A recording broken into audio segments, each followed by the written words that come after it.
మహబూబాబాద్ మున్సిపాలిటీలో అందరికీ అందుబాటులో ఉంటూ స్థానిక మున్సిపాలిటీ అభ్యర్థిగా 22వ వార్డు కౌన్సిలర్ గా బీఆర్ఎస్ పార్టీ నుంచి పోటీ చేస్తున్న నజాహత్ షకీల్ ఇంటింటి ప్రచారం చేస్తున్నామన్నారు. ప్రజలకు గతంలో బీఆర్ఎస్ పార్టీ చేసిన పథకాలను వివరిస్తూ తనను గెలిపిస్తే తప్పకుండా వార్డు అభివృద్ధికి తెచ్చేందుకు కృషి చేస్తానని, వార్డు పనులు చేపడతానని, తన కారు గుర్తుపై ప్రజలు ఓటు వేసి మంచి మెజార్టీ అందించాలని కోరారు. అందరికీ నమస్కారం. నా పేరు నజాహత్ Nisa Begum, 22వ ward BRS party నుంచి కౌన్సిలర్గా పోటీ చేస్తున్నాను. 22వ వార్డు ప్రజలందరికీ నా విన్నపం, బీఆర్ఎస్ పార్టీని ఓటు వేసి భారీ మెజార్టీతో గెలిపించగలరు. గెలిపిస్తే మీ అందరికీ అందుబాటులో ఉంటూ మీ కష్ట సుఖాలలో ప్రతి ఒక్క పనిని చేస్తాను. ఏదైనా సరే, రోడ్డు, డ్రైనేజ్, కుక్కల బెడద, నెక్స్ట్ కోతులు, ఇవన్నీ నీళ్ళు, చెత్తబండి, ఇవన్నీ నివారణ బాగా చేస్తానని.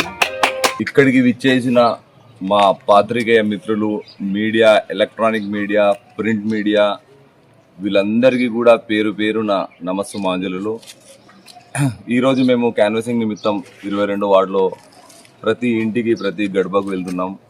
బీఆర్ఎస్ పార్టీ మా యొక్క జిల్లా అధ్యక్షురాలు శ్రీమతి కవితమ్మ గారు, మా మాజీ ఎమ్మెల్యే శంకర్ నాయక్ గారు, సత్యవతి రాథోడ్ మేడం గారు, వీళ్ళందరూ కూడా మా మీద భరోసా ఉంచి మా వెనుకండ ఉండి మాకు టికెట్ ఇవ్వడం జరిగింది.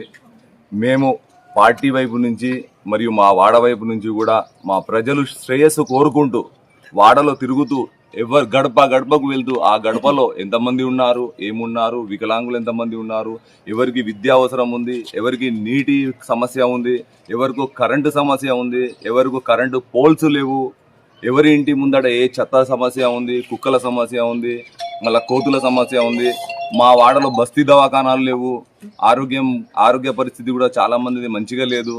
చాలా మంది పేద ప్రజలు ఉన్నారు. ఆ పేద ప్రజలు హాస్పిటల్ పోవాలంటే కూడా ఆటోకు పోను 100, రాను 100, డాక్టర్ ఫీజు 300, టెస్టులకు 1500, మెడిసిన్స్కి ఒక 2000. అంటే ఇవాళ ఒక పేద ప్రజలు హాస్పిటల్ పోవాలంటే 3-4 వేలు లేని హాస్పిటల్ పోలేరు.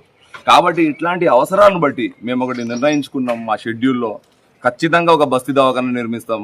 మళ్ళీ పేద ప్రజలకు విద్య సరిగ్గా అందడం లేదు. ఆ సరిగ్గా విద్య అందని పేద ప్రజలకు ఖచ్చితంగా వాళ్లకు మైనారిటీ స్కూళ్ళల్లో, గురుకుల పాఠశాలల్లో, లేదంటే ప్రైవేట్ స్కూళ్ళల్లో ఉండి వాళ్ళ యాజమాన్యంతో కూడా మాట్లాడి మేము బతిమలాడుకొని మా పార్టీ తరపు నుంచి కూడా వాళ్ళకు